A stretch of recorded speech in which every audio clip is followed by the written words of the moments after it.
오늘의 말씀 본문은 요한복음 2장 13절에서 22절입니다. 유대의 명절인 유월절이 가까우자 예수님께서는 예루살렘으로 올라가셨습니다. 예수님께서는 성전 뜰 안에서 소와 양과 비둘기를 팔고 있는 사람들과 또 상에 앉아서 돈을 바꿔주는 사람들을 보셨습니다. 예수님께서는 끈으로 채찍을 만들어 양과 소를 비롯하여 모든 짐승을 성전 뜰에서 쫓아내셨습니다.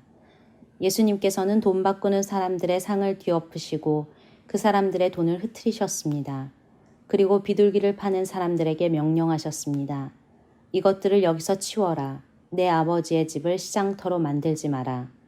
이때의 제자들은 성경에 주님의 집에 대한 나의 열심이 불처럼 나를 삼켜버렸다 라고 기록된 것을 생각하였습니다. 유대인들은 예수님께 당신은 당신에게 이런 일들을 행할 권리가 있다는 것을 증명할 무슨 표적을 행할 수 있습니까? 하고 물었습니다. 예수님께서는 이 성전을 허물어라. 그러면 내가 3일 만에 이것을 다시 세우겠다 라고 대답하셨습니다. 그러자 유대인들은 이 성전을 건축하는 데 46년이 걸렸는데 당신이 3일 만에 다시 세우겠다는 겁니까? 라고 반문했습니다. 그러나 예수님께서 말씀하신 성전은 그분 자신의 몸을 가리키는 것이었습니다. 예수님께서 죽은 자들 가운데서 부활하신 후에 그분의 제자들은 예수님께서 이렇게 말씀하신 것을 기억하였고 그들은 성경과 예수님께서 하신 말씀을 믿었습니다. 여러분 혹시 누군가를 만나기 위해 약속된 장소에 시간을 맞춰 나갔는데 기다리는 사람이 오지 않아서 초조했던 기억이 있으신가요? 휴대폰 스케줄 앱에서 오늘 이 시간이 맞는지, 만나기로 한 장소가 여기가 맞는지 확인해 봤는데 틀림이 없습니다. 그런데 오기로 한 그 사람은 나타나질 않아요. 그러다 가만히 주변을 둘러보니까 여러분처럼 누군가를 기다리는 또 다른 사람이 있습니다.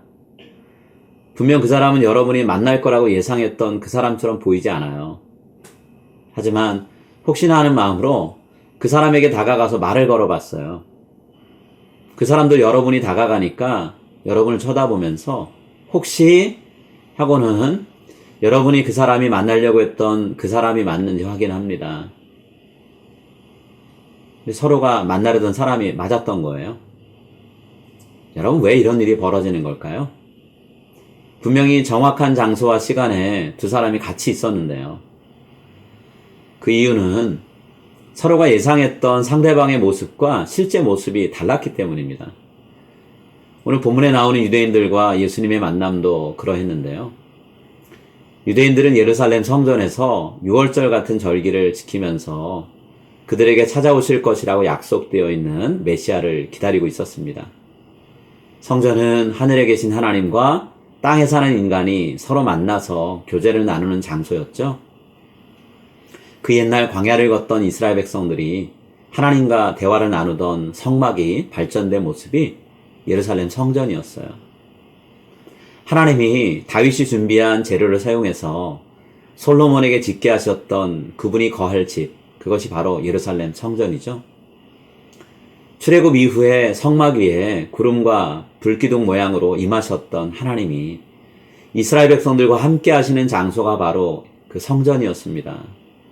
그런데 메시아일지도 모른다는 기대를 갖게 만들던 예수님이 성전에 들어오셔서 전혀 예상치 못한 문제를 일으키셨어요. 예수님은 소와 양은 물론이고요. 소와 양을 사고 팔던 상인들까지 성전 밖으로 몰아내셨습니다. 성전은 제사를 드리는 곳이고 먼 곳에서 제사 드리러 온 사람들은 대부분 제물로 바치기에 적합한 동물들을 그 자리에서 사야만 했거든요. 그러려면 성전에서 사용되는 동전으로 환전을 해야 됐습니다. 그런데 예수님이 그런 환정상들을 다 내쫓으셨어요.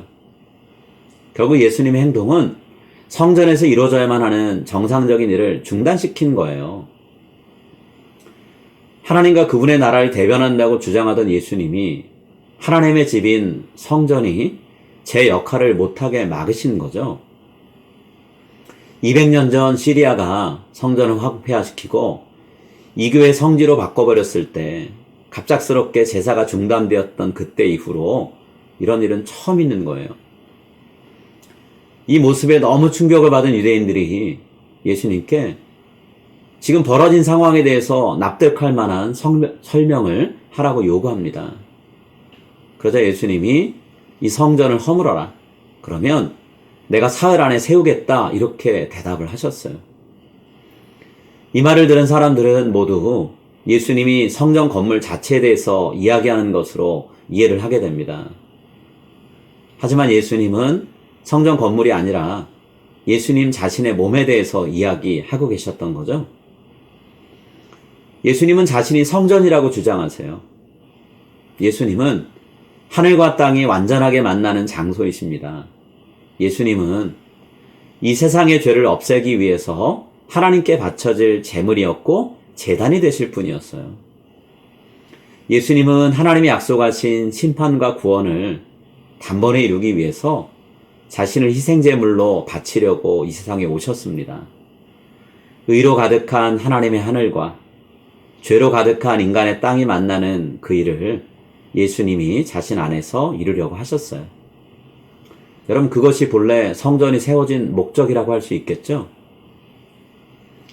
사람들은 자신들이 예상하던 메시아나 성전과 전혀 다른 모습으로 나타난 예수님으로 인해서 엄청난 충격을 받았습니다. 하지만 분명한 건 예수님이 성전으로서 하나님과 우리 인간이 서로 만남을 갖고 화해할 수 있는 길을 열어주신 분이라는 사실이에요. 그 예수님께서 성령을 보내셔서 예수님의 제자인 우리들도 성전된 그분의 일부가 된다고 말씀해 주셨습니다. 여러분, 우리는 교회의 머리 대신 예수님의 몸을 이루는 지체들이에요. 이것이 그리스도인이 된다는 의미죠. 우리 모두 이 세상의 고정관념을 깨고 하나님의 새 일을 전파하는 귀한 통로로 사용되어서 주님이 움직이는 교회가 될 수 있기를 간절히 소망합니다.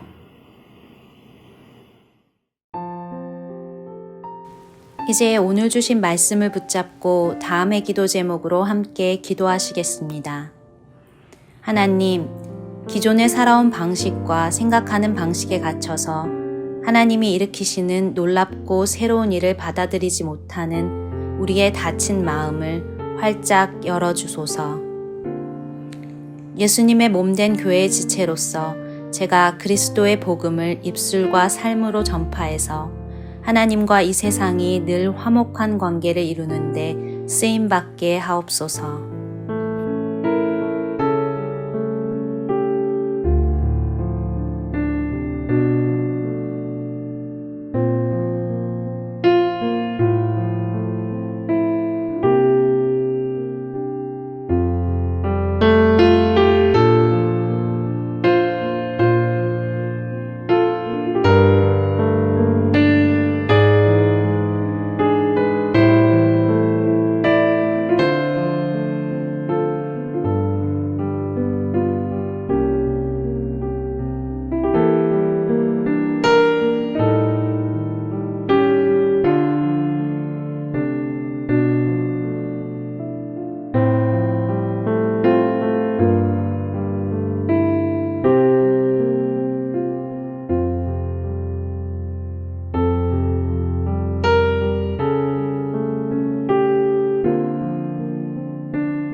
이제 오늘의 합심 기도 제목을 따라서 함께 기도하겠습니다.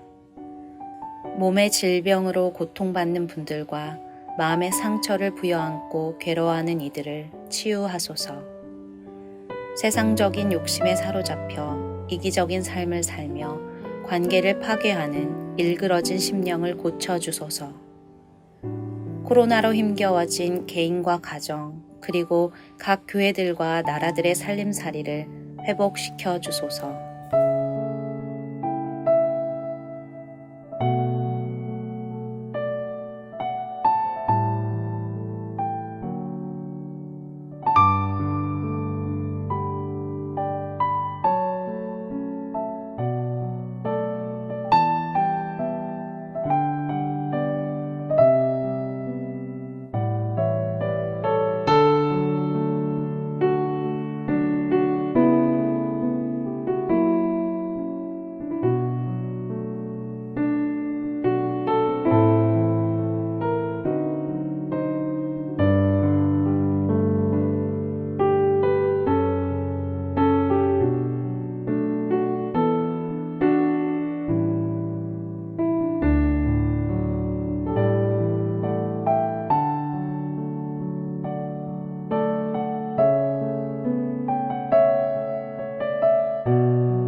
이제 다음 기도 제목을 놓고 함께 기도하겠습니다.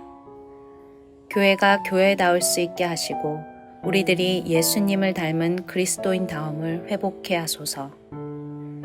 인간의 욕심을 채우기 위해 함부로 훼손된 모든 자연 환경이 건강한 모습을 되찾게 해 주소서.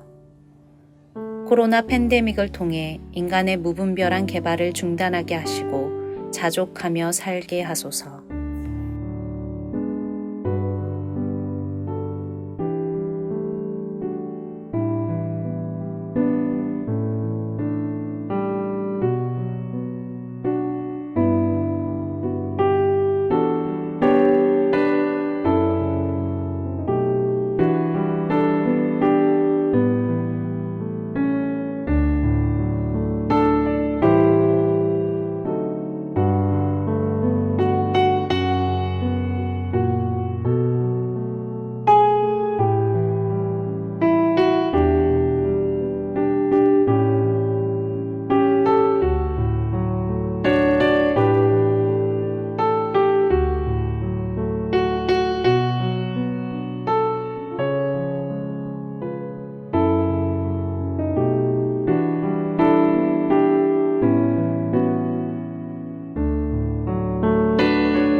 이제 다음 기도 제목을 놓고 함께 기도하겠습니다.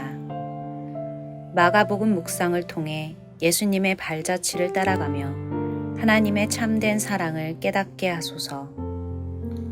기도하는 중에 우리 각자에게 말씀하시고 행동하게 하시는 하나님과 만남을 갖게 하소서. 코로나 사태를 통해 심화된 이웃의 아픔과 고통을 돌아보며 하나님의 말씀에 순종하게 하소서.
이제 자신과 가정을 위한 기도 제목을 놓고 함께 기도하겠습니다.